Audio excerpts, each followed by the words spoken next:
ROAS, or return on ad spend, is a crucial metric that measures the gross revenue generated for every dollar spent on advertising. Think of it as the thermometer for your marketing efforts, providing a direct reflection of the financial effectiveness of your campaigns. Here's exactly what your ROAS represents in terms of your marketing efforts. Ideally, your main goal is to have a high ROAS. This indicates that your campaigns are highly efficient, successfully converting ad spend into substantial profit. A high ROAS signifies that your marketing investments are resonating well with your audience, prompting them to take the desired actions at a rate that exceeds the cost of promoting those actions. In essence, your campaigns are on fire, generating more revenue per dollar spent, which is a strong signal that your current strategies are on point. Now, on the flip side, a low ROAS is a red flag, indicating that your campaigns are not performing as expected. Perhaps your ads are not compelling enough, or they're reaching the wrong audience. It could also mean that while clicks are happening, conversions are not. Your audience is engaging but not completing the purchase, sign up, or whatever revenue generating actions you have in place. This scenario calls for a cool down period, where you reassess your advertising strategies. Take some time to review your overall targeting criteria, your ad creative, and the overall user journey to identify bottlenecks or misalignments that could be stifling your return on investment. Understanding your ROAS in depth allows you to gauge not just the success of your advertising in generating revenue, but also in achieving it efficiently. This metric serves as a direct line of sight into the profitability of your advertising efforts and a guide for strategic decision making.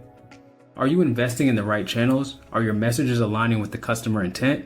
ROAS answers these questions by quantifying the economic impact of your ad spend. Calculating your ROAS is a very simple formula.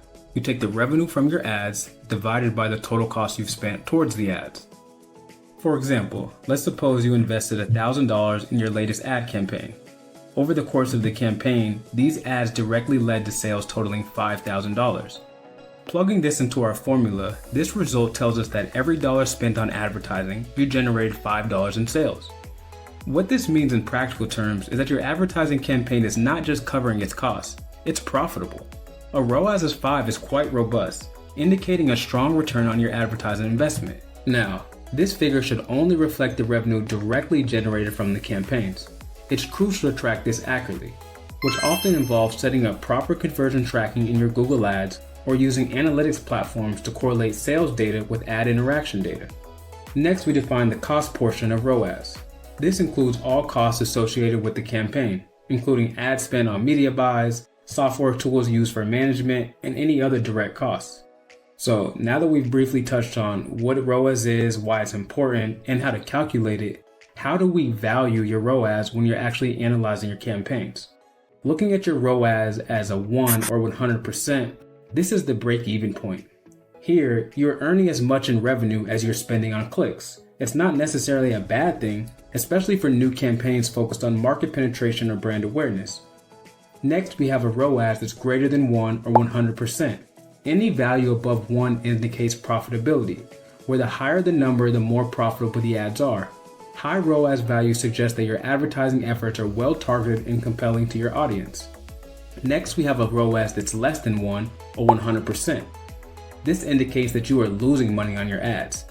It's a direct signal to improve the effectiveness of your ads by perhaps, enhancing the targeting, maybe the creative content, the overall strategy, or maybe you need to reassess the viability of the advertising channel or the campaign that you've chosen.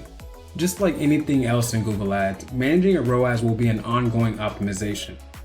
Reassess and get benchmarks. Depending on your industry and business model, set achievable ROAS goals.